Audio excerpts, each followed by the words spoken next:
से पढ़ना शुरू करेंगे। हाँ जी, कोई भी प्रभु का दास पढ़ेगा इफिसियों की पत्री उसका 5 अध्याय उसका 22 वचन से पढ़ेंगे। हे पत्नियों, अपने अपने पति के ऐसे अधीन रहो जैसे प्रभु के। Okay, hallelujah. परमेश्वर का वचन बताता है, हे पत्नियों, अपने अपने पति के ऐसे अधीन रहो जैसे प्रभु के। परंतु उससे पहले इफिसियों की पत्री के बारे में मैं कुछ बोलना चाहूंगा। प्रभु का वचन बताता है कि प्रभु का दास पौलुस के द्वारा इफिसियों की पत्री लिखी गई और इफिसियों की पत्री में एक गहरा भेद पौलुस के जीवन में प्रकट किया गया।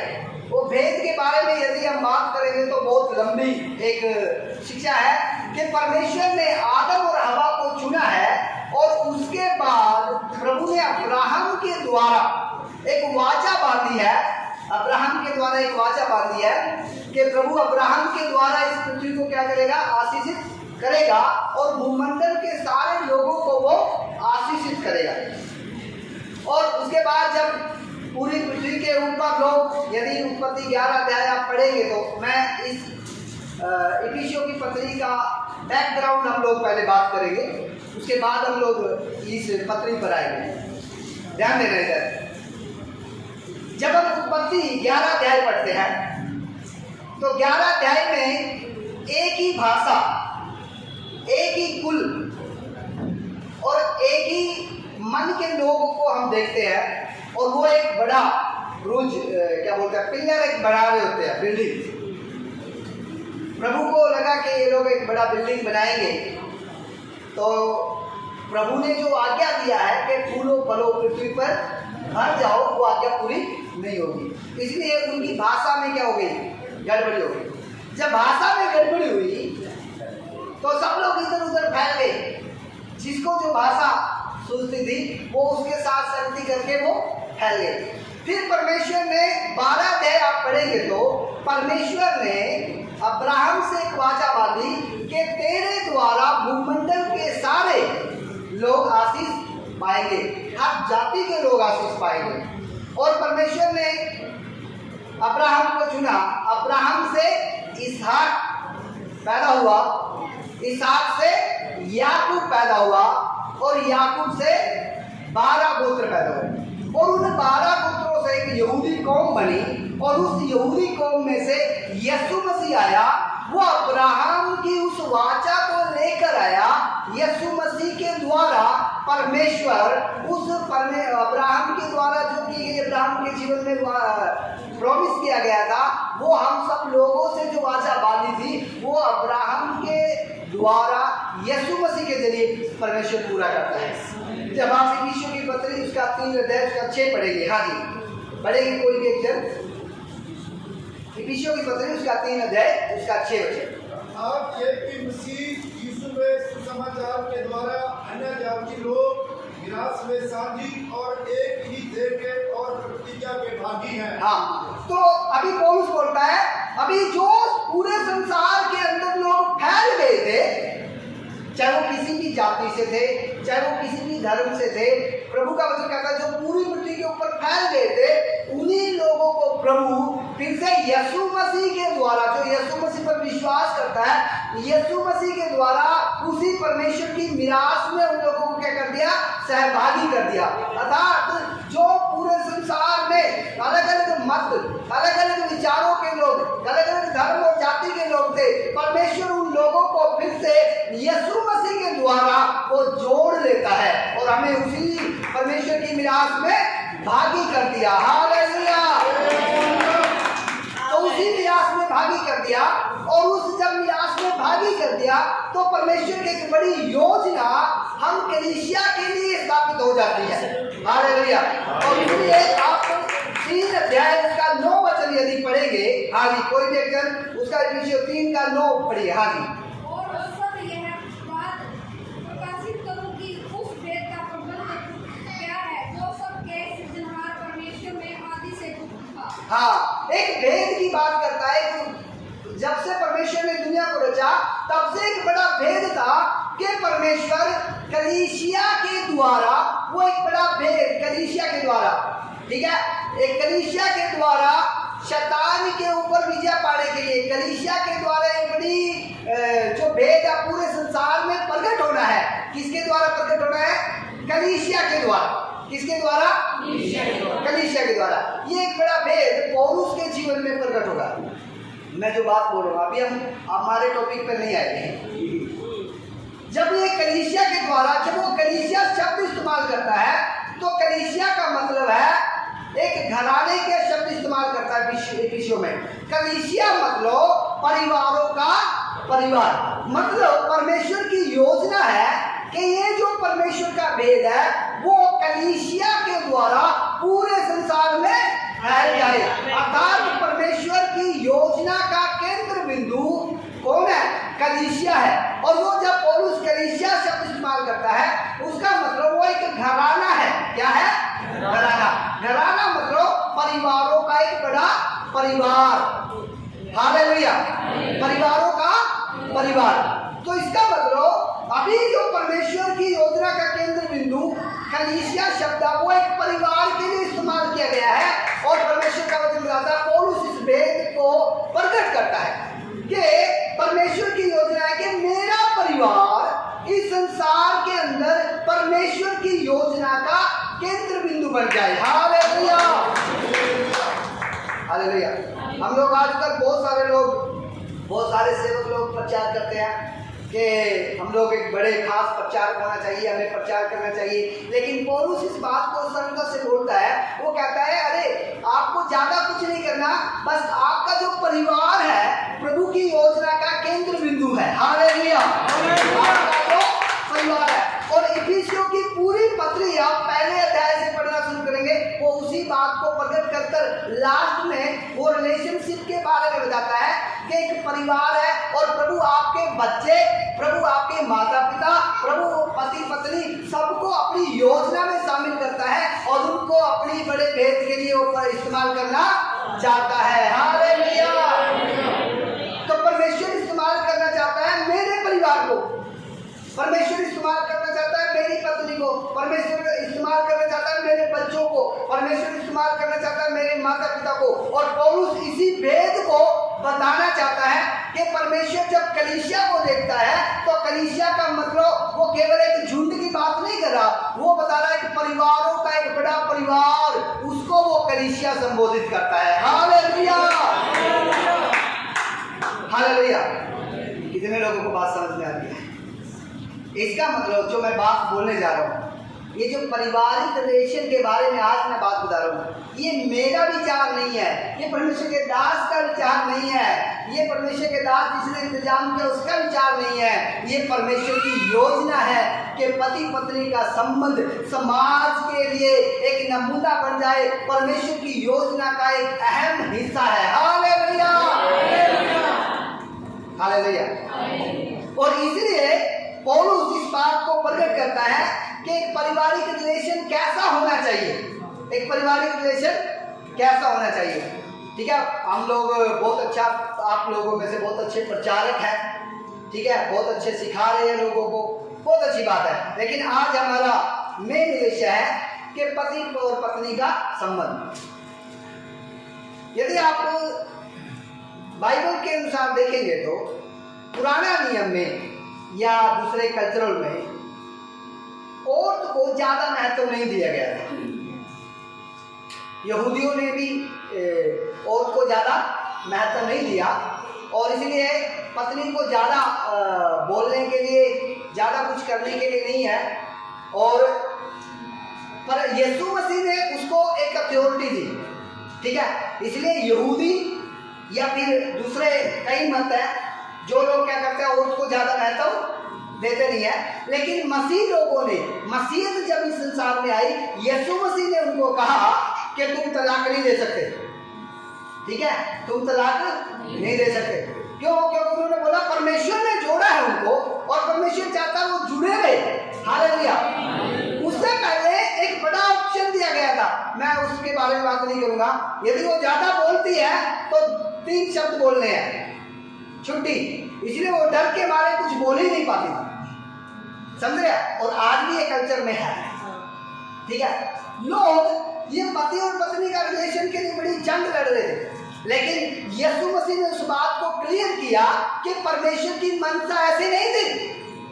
परमेश्वर की मनसा ऐसी नहीं थी कि औरत के साथ ऐसा व्यवहार करे। कुछ लोग बोलेंगे हाँ जी मास्टर जी ऐसे ही लायक है।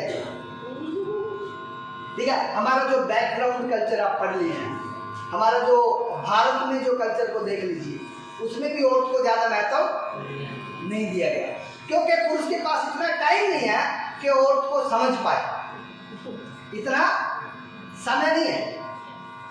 ठीक है, लेकिन बिब्लिकल जो सिखा रही है, बाइबल जो सिखा रही है, पति पत्नी का संबंध समाज के सामने एक बड़ा नमूना बनना है, एक आशीष का कारण बनना है, तो उनका रिलेशन वचन के अनुसार होना चाहिए। और इसलिए प्रभु ने हमें एक बड़ा पैमाना दिया है कि आप कैसे जीवन निर्वाह कर रहे हैं, वो वचन के अनुसार कर रहे हैं या नहीं कर रहे। आप सेवक से पहले, आप एक पास्टर से पहले एक पति है, इस बात को हमेशा ध्यान रखें। हालेलुया। लेकिन कई सेवक पिछले समय में हमारे हरियाणा में कई सेवक सेवकाई में ज्यादा मशगूल थे, लेकिन वो पारिवारिक जीवन को संभाल नहीं पाए। कुछ समय के बाद उनकी सेवकाई भी इसके कारण नष्ट हो गई। और इसलिए पौलुस इस बात को एक बैलेंस बनाकर चलता है। वो कहता है यदि कोई सेवक बनना चाहे, यदि कोई सेवकाई करना चाहता है, तो पहले अपने परिवार का प्रबंध करे। हालेलुया। अच्छे एक परिवार का अच्छा प्रबंधक होना चाहिए। उसके पीछे भी कई कारण है जिसके बारे में हम बात करेंगे। हालेलुया। तो इसलिए जब आप पढ़ेंगे तो इसमें कुछ बातें आपको आज हम बात करेंगे, ज़्यादा प्रभु के दास हमें बताएंगे, लेकिन जो प्रभु ने मेरे मन में अभी डाला है वो बातें हम बात करेंगे। चलो आइए हम पढ़ेंगे अभी इफिसियों की पत्री 5 उसका 22 अभी शुरू करेंगे। तो आप हम लोग मैं बताना चाहता हूँ कि ये जो पति पत्नी का रिलेशन, ये मेरा विचार या पौलुस का निजी विचार नहीं है, ये परमेश्वर की योजना, और ये योजना का महत्वपूर्ण हिस्सा है। ये नहीं आप सोचेंगे कि सेवकाई ज्यादा महत्वपूर्ण है। पौलुस ने बोल दिया सेवकाई और बाद में कीजिए, पहले पति पत्नी का रिलेशन को अच्छा बना लीजिए। हालेलुया। पहले पारिवारिक रिलेशन को अच्छा बना लीजिए, उसके बाद सेवकाई कीजिए। यीशु मसीह ने कई जगहों पर बोल दिया कि आप प्रार्थना कर सकते हैं, बड़े बड़े चमत्कार कर सकते हैं, लेकिन पहले यदि आपके मन में द्वेष है, आप क्षमा नहीं कर सकते, तो पहले प्रार्थना रोक दीजिए। पहले रिलेशन अच्छा कर लीजिए, उसके बाद प्रभु से प्रार्थना कीजिए, तब आपकी प्रार्थना सुनी जाएगी। और पतरस बोलना चाहता है आप आपसी मन रखिए पति पत्नी का अच्छा रिलेशन, ताकि आपकी प्रार्थना रुक ना जाए। हालेलुया। क्योंकि आप दोनों वो परमेश्वर के आशीषों के वारिस होने के लिए बुलाए गए हैं। हालेलुया। मैं किसी विशेष पति या पत्नी पर टिप्पणी नहीं करना चाहता। मैं आज आपको उत्साहित करना चाहता हूं कि ये प्रभु की योजना है और आप और हम प्रभु की योजना के हिस्सेदार हैं। हालेलुया। ओके, आइए हम पढ़ेंगे। पढ़िए जी। हे पत्नियों, आप अपने पति के ऐसे अधीन रहो जैसे प्रभु के। ओके जी, हालेलुया।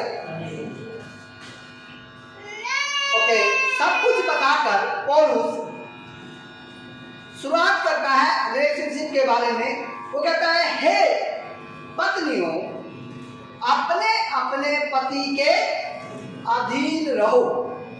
कमांड देता है, आज्ञा देता है कि पत्नी को उसके पति के क्या करना चाहिए?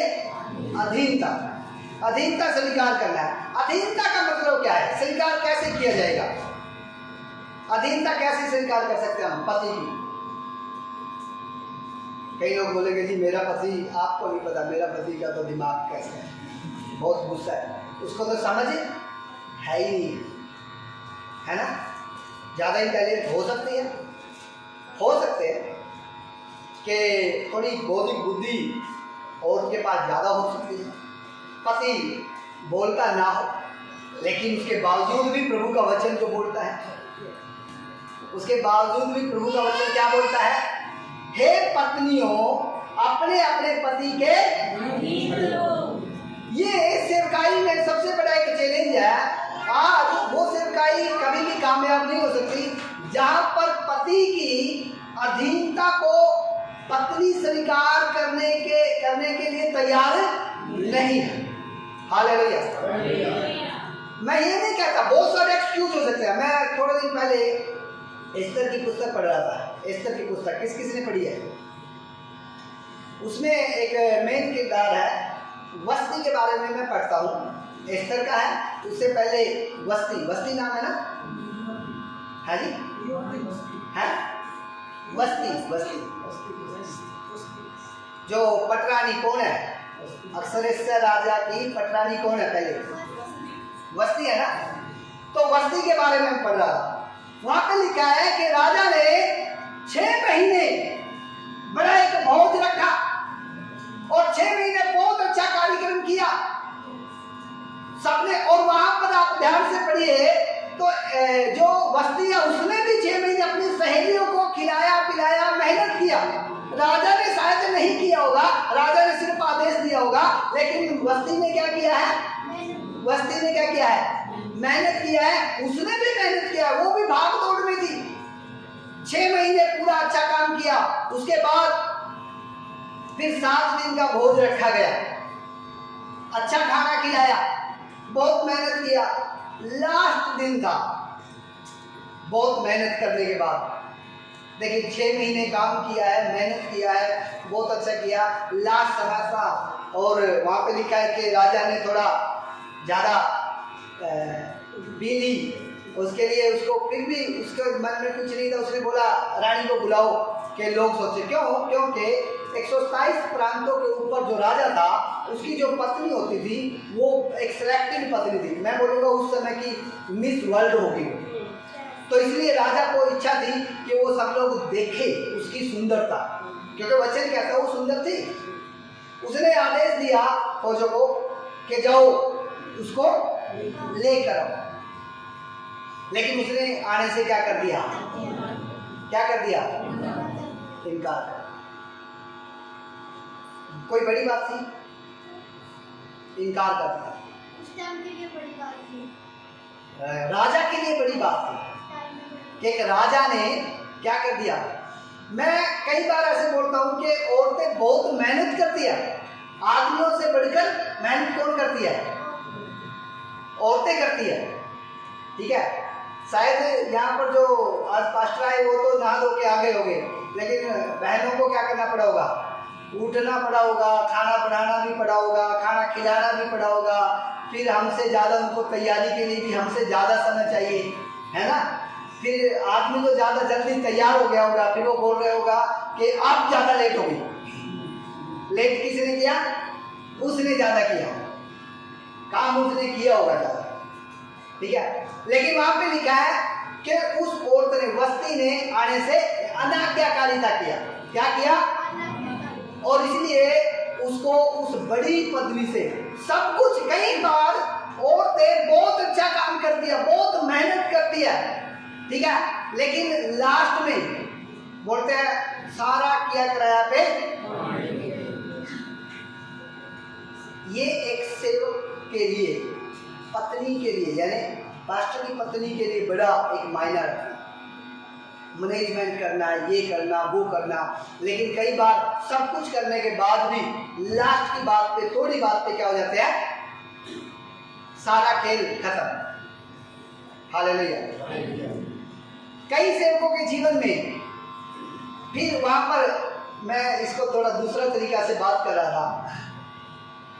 यदि कोई वस्ती अनाज्ञाकारी ना करे तो एस्तर फिर पटरानी बन नहीं सकते। समझ रहे मैं क्या बात बोल रहा था? कई जगहों पे बढ़ जाते हैं, फिर आदमी दुखी हो जाता है। पास्टर को काम बहुत होता है, पास्टर या एक संसारी व्यक्ति, हम तो सेवक है क्योंकि हमारा तो गाइडलाइन ये है, लेकिन दुनियावी यदि तौर पे देखेंगे तो आप, ये सही बात है कि उनके जीवन में वस्ती अनाज्ञाकारी हुई है तो वहाँ पर एस्तर को उसने महत्व दे दिया है, और इसलिए बहुत सारे घर क्या हो गए? बर्बाद हो गए, बहुत सारी सेवकाई बर्बाद, और बहुत सारे सेवक भी इस बात को समझ नहीं पा रहे। हालेलुया।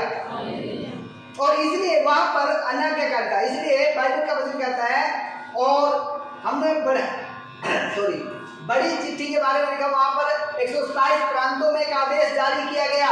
एक ही आदेश था, उसमें दो बातें थी। नंबर 1 कि हर पति के घर, हर एक घर में पति की चलेगी, पति की चलेगी और अपनी ही भाषा पति बोलेगा। अरे मैंने सोचा ये बात बोलनी पड़ी, ये बात 127 प्रांतों में राजा को इस बात की घोषणा करनी पड़ी। क्यों करनी पड़ी? क्योंकि राजा एक दूसरों के लिए एक आदर्श था और ये गड़बड़ेशन ना हो जाए और राजा को देखकर उसके लोग बोलने लगे, प्रभु जी, राजा जी, आप यदि आपकी पत्नी, यदि आपने ऐसे ही छोड़ दिया तो कल को हमारी पत्नी भी हमारा कहना नहीं मानेगी। तो इसलिए अधीनता को स्वीकार करना जरूरी है वचन के अनुसार। हालेलुया। ये एक शाब्दिक बात है कि आप बहुत मेहनत कर रहे होंगे सेवकाई के अंदर, और औरतें, हम लोग मानते हैं कि पुरुषों से ज्यादा मेहनत औरत ही करती है, परंतु आज्ञाकारिता और पति की आज्ञाकारिता बहुत जरूरी है, ये वचन के अनुसार। हालेलुया। और इसलिए जब आज्ञाकारिता में बात आएंगे तो आज्ञाकारिता में मैं दो ही बातें बोलता हूं। एक तो ये है कि पत्नी उसके पति और उसके परिवार को एक्सेप्ट करे। क्या करे? क्या करे? ग्रहण करे। कितने लोग मेरी बात को समझ रहे हैं? पत्नी को क्या करना चाहिए? किसको ग्रहण करना है? पति को पति के रूप में क्या करे? एक्सेप्ट करे। Respect your husband. हालेलुया। मैं जिस फैमिली से आता हूँ या फिर जिस माहौल से होता हूँ, ठीक है, शायद जो ज़्यादा सीनियर बड़े वो शायद उस मैटर को नहीं समझ पाए, लेकिन मैं समझ सकता हूँ कि यदि एक मेरी पत्नी के सामने या किसी की पत्नी के सामने दूसरा एक बहन थोड़ा सा काट करेगी तो वो भी बोलेगी, हाँ मेरा पति भी ऐसा ही है ना। मैं यदि बोलूँगा कि यहाँ पर कितनी पत्नी होगी जिन्होंने आज तक अपने पति की बुराई नहीं किया, तो मेरे ख्याल से एक भी हाथ उठना मुश्किल हो जाएगा। चलो बहुत अच्छी बात है, 2-3 हाथ उठे, ठीक है, ये उनके उठे जिनको हम जानते नहीं हैं। हालेलुया। तो इसलिए पति को क्या करना? एक्सेप्ट करना, एक सेवक के रूप में एक्सेप्ट करना। इसलिए पतरस बोलना चाहता है कि पुराने समय में जब अब्राहम को प्रभु ने एक वाचा दिया, एक प्रॉमिस दिया, तो सारा ने उस दर्शन को एक्सेप्ट किया।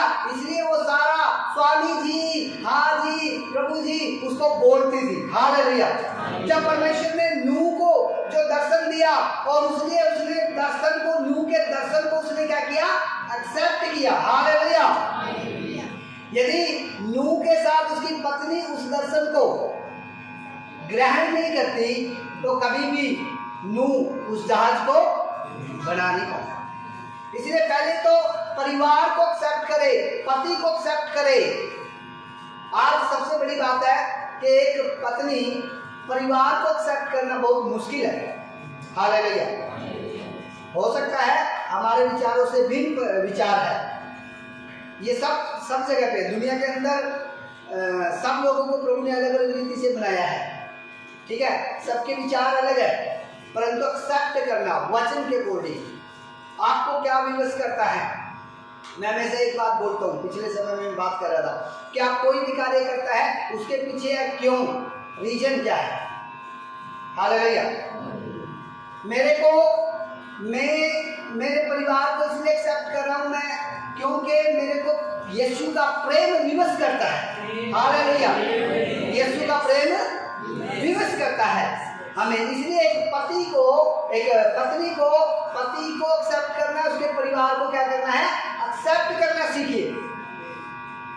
और आज इसलिए सबसे बड़ी वाद है सेवकाई में, पति को भी क्या करे? एक्सेप्ट करे और उसके परिवार को भी एक्सेप्ट करे। एक्सेप्ट करने का मतलब क्या?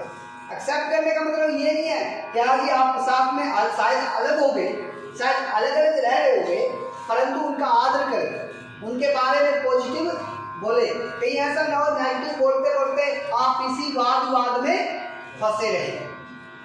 हालेलुया। दूसरी बात है कि आप दर्शन को एक्सेप्ट करें। यदि पति को सेवकाई का दर्शन मिला है तो पत्नी को उसके दर्शन को क्या करना है? एक्सेप्ट करना है। मैं इस बात को क्यों बोल रहा हूँ?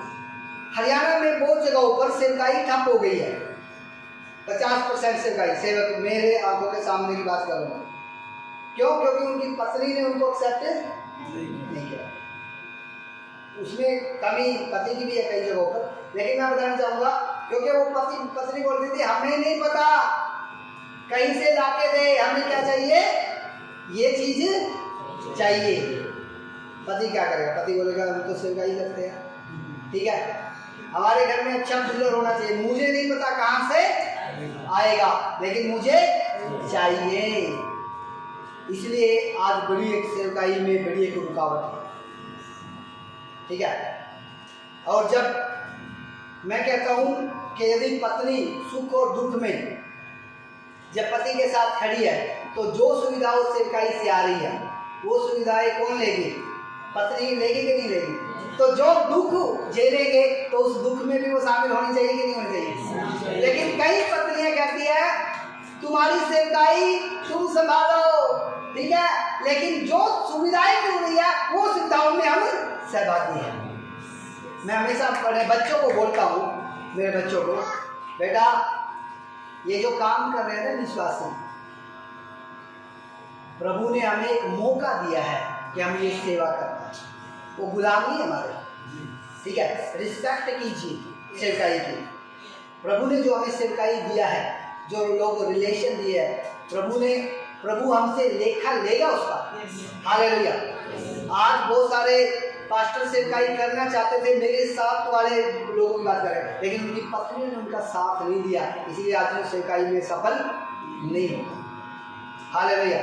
लेकिन आप लोग आए हैं, मैं आप लोगों को बताना चाहता हूँ बहुत सारी बातों में पति के साथ एडजस्ट करें, सुख और दुख में, सेवकाई में।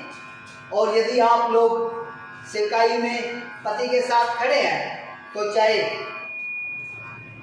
क्या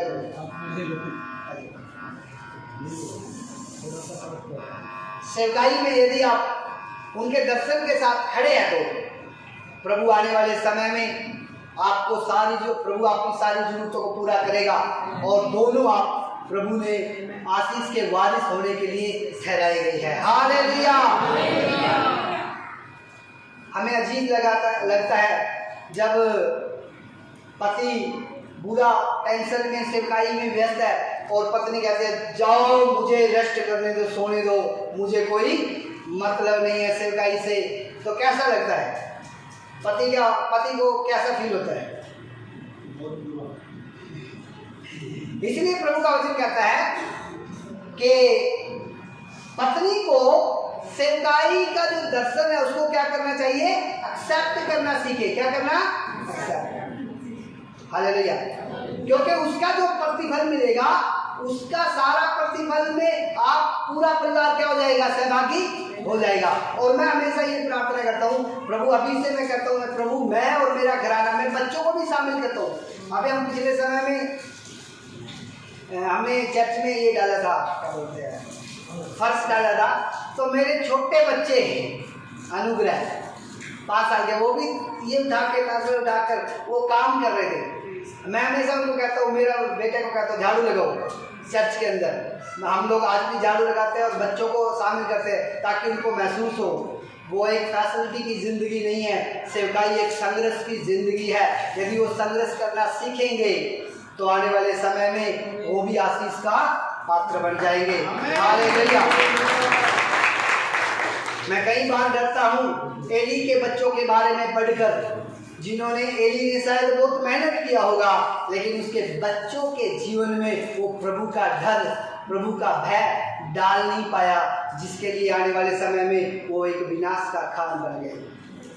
तो इसलिए हम हमेशा पत्नियों को चाहिए कि वो पति के दर्शन को क्या करें? एक्सेप्ट करें। हालेलुया। एक्सेप्ट करें और ताकि पति एक अच्छी सेवकाई कर सके।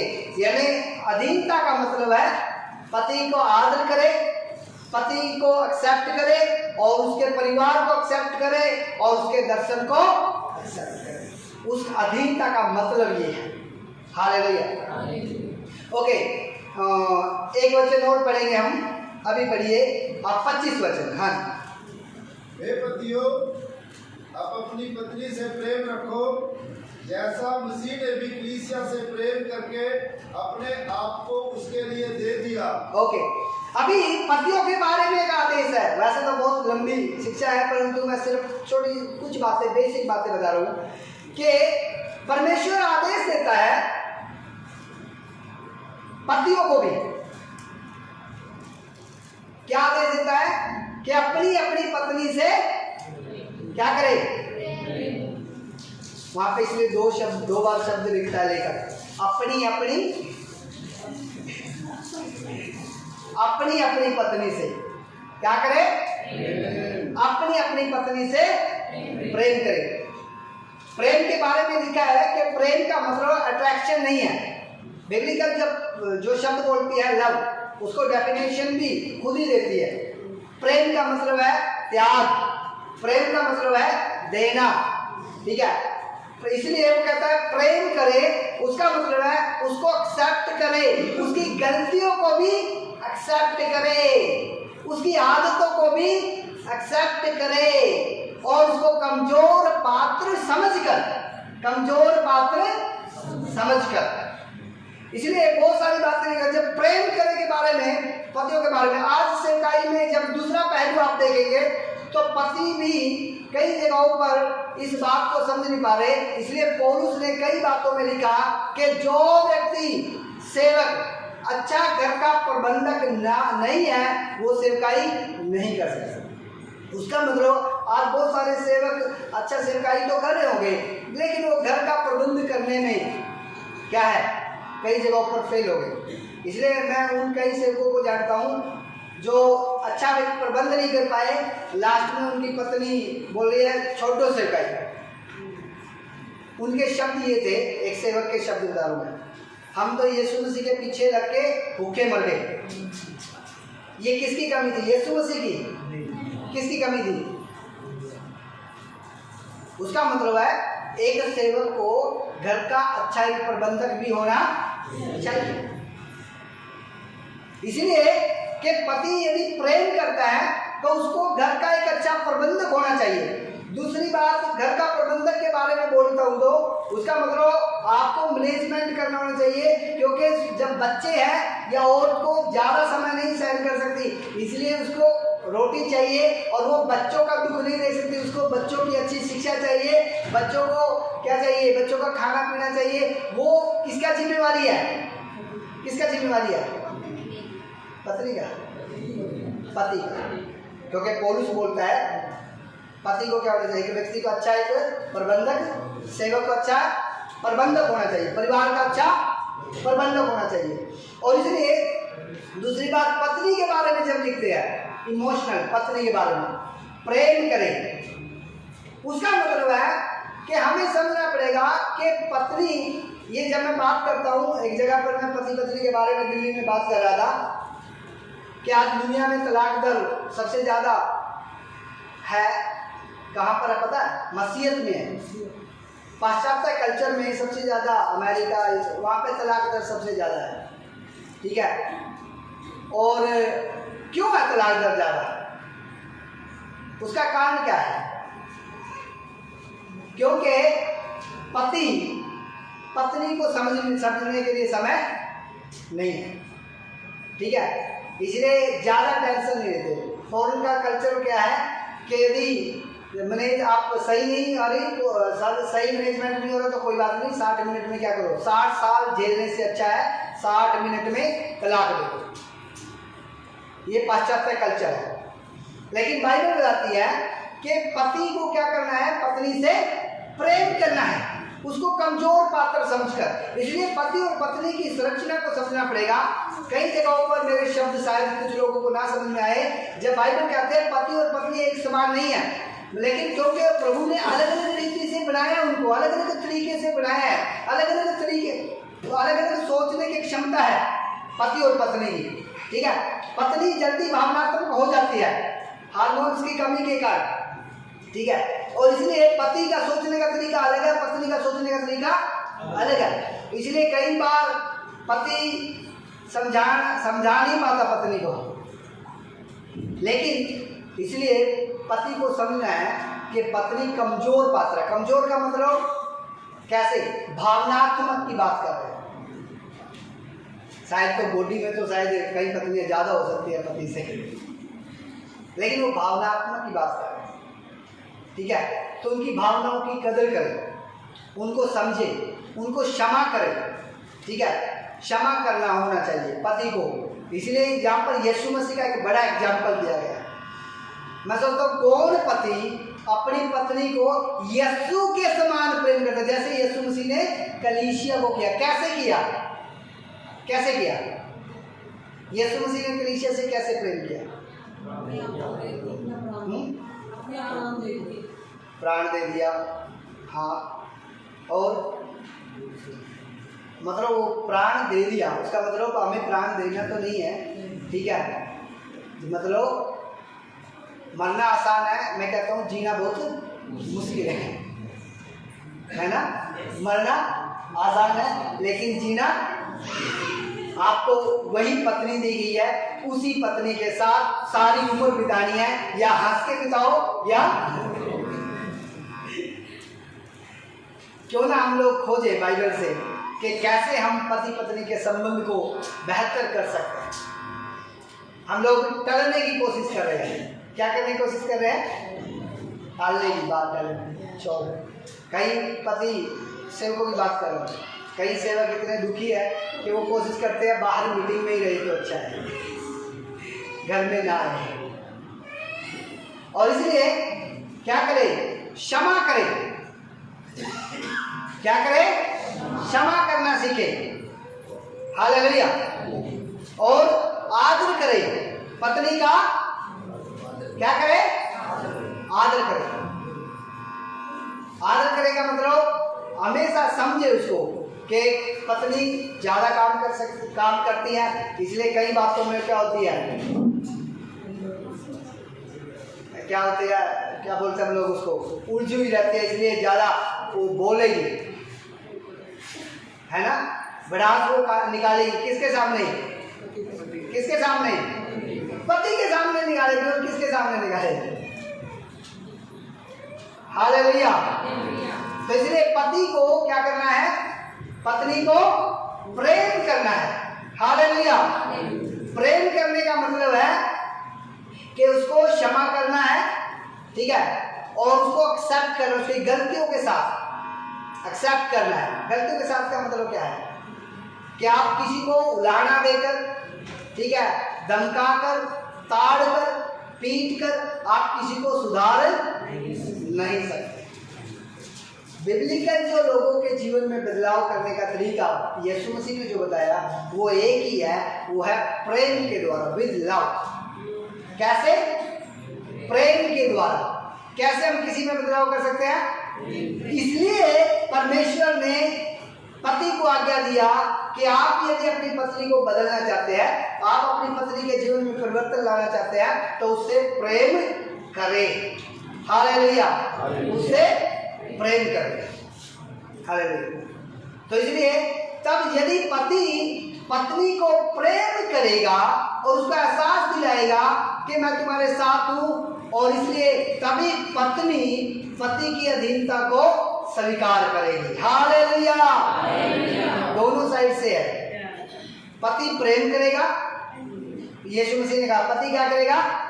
प्रेम करेगा, तभी पत्नी पति की अधीनता को स्वीकारेगी। कई पति बोलेंगे जी मेरा कहना नहीं मानती, वो इसलिए नहीं मानती क्योंकि आप प्रेम नहीं करते, ठीक है। कई पत्नियां बोलेगी मेरा पति तो मेरी केयर ध्यान रखता नहीं है, वो इसलिए नहीं रखता क्योंकि आपको उसकी बात को एक्सेप्ट नहीं, उसकी अधीनता को स्वीकार। हालेलुया। मैं हमेशा एक बात बोलना चाहूँगा कि पति पत्नी का ऐसा रिलेशन हो कि या तो पति के पास या पत्नी के पास कोई दूसरा व्यक्ति आकर आपके पति या पत्नी की बुराई ना कर पाए, आपका अपना रिलेशन पति और पत्नी का ऐसा होना चाहिए। हालेलुया। तभी जाकर एक सफल सेवकाई आप लोग कर सकते हैं। याद रखिए, आज का हमारा मीटिंग का उद्देश्य है कि आप सेवक से पहले एक पति है, ठीक है, और आप सेवकाई से पहले एक पत्नी है। इसलिए आप पति हमेशा अपनी पत्नी से प्रेम करें, उसका आदर करें, उसको क्षमा करें, ठीक है, उसको समझे, तभी जाकर एक अच्छा सेवकाई को आप कर सकते हैं। यदि घर में लड़ाई झगड़ा हो गया तो आप कैसे दूसरों को सुसमाचार सुना सकते हैं? कैसे आप आनंद का सुसमाचार बांट सकते हैं? इसलिए शैतान की सबसे बड़ी योजना है एक पति पत्नी के जीवन में समस्याएं उत्पन्न करना। क्योंकि जब लड़ाई हो रही है, अभी आजकल पता है आपको, यूक्रेन और रूस में लड़ाई चल रही है। जब लड़ाई होती है तो पहले बम पता कहाँ डाले जाते हैं? जहाँ पे मिलिट्री एरिया है, बारूद वगैरह है, उसी को नष्ट कर दो, क्योंकि यहाँ से क्या जाएगी? सप्लाई जाएगी। इसलिए सबसे पहले शैतान क्या करता है? एक पास्टर के पति और पत्नी के रिलेशन में गड़बड़ेशन डालता है, शक और शंका डालता है, लड़ाई झगड़ा कराता है, ताकि ये उलझे रहेंगे तो ये सेवकाई नहीं कर सकते। इसलिए इस बात को हमें समझना है कि पति और पत्नी का जीवन बेहतर करना है तो पति अपनी पत्नी को प्रेम करे, वचन के अनुसार उसका ध्यान करे, उसकी केयर करे, क्योंकि पत्नी केवल आपके लिए ही, आपके कारण ही एक परिवार को छोड़कर आई है, आपके भरोसे ही आई है, ना कि हमारे परिवार के भरोसे। और पति अपने पत्नी को प्रेम करे और पत्नी अपने पति का आदर करे, क्योंकि आपको उसी के साथ हमेशा अपना जीवन गुजारना है। उसका आदर करे, उसके परिवार का आदर करे और उसकी भावनाओं का ध्यान रखे और उसके दर्शन को ग्रहण करे। हालेलुया। उसके दर्शन को ग्रहण करे। तो यदि ये कुछ बातों को हम लोग समझ ले तो मैं विश्वास करता हूँ कि हमारा सेवकाई का जीवन बेहतर हो सकता है। प्रभु आपको आशीष दे। इन्हीं वचनों के साथ मैं विश्वास करता हूँ। प्रभु आपका सबको जय।